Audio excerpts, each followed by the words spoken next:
The largest organ in your body isn't your liver or your brain, it's your skin, with a surface area of about 20 square feet in adults.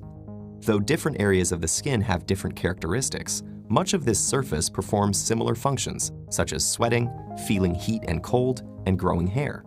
But after a deep cut or wound, the newly healed skin will look different from the surrounding area and may not fully regain all its abilities for a while, or at all.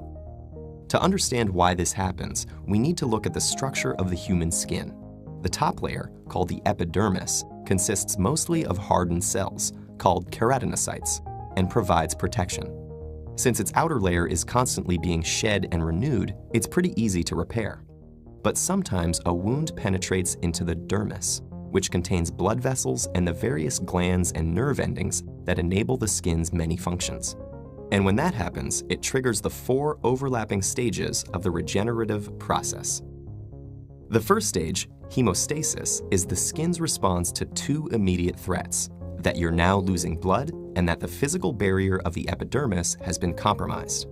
As the blood vessels tighten to minimize the bleeding in a process known as vasoconstriction, both threats are averted by forming a blood clot.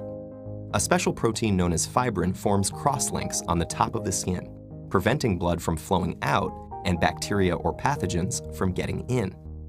After about 3 hours of this, the skin begins to turn red, signaling the next stage, inflammation. With bleeding under control and the barrier secured, the body sends special cells to fight any pathogens that may have gotten through. Among the most important of these are white blood cells, known as macrophages, which devour bacteria and damaged tissue through a process known as phagocytosis, in addition to producing growth factors to spur healing. And because these tiny soldiers need to travel through the blood to get to the wound site, the previously constricted blood vessels now expand in a process called vasodilation. About 2 to 3 days after the wound, the proliferative stage occurs, when fibroblast cells begin to enter the wound. In the process of collagen deposition, they produce a fibrous protein called collagen in the wound site, forming connective skin tissue to replace the fibrin from before. As epidermal cells divide to reform the outer layer of skin, the dermis contracts to close the wound. Finally, in the 4th stage of remodeling, the wound matures as the newly deposited collagen is rearranged and converted into specific types.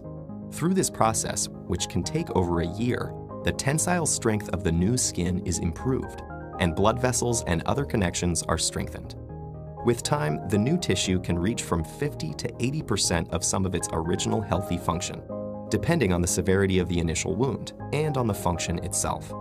But because the skin does not fully recover, scarring continues to be a major clinical issue for doctors around the world.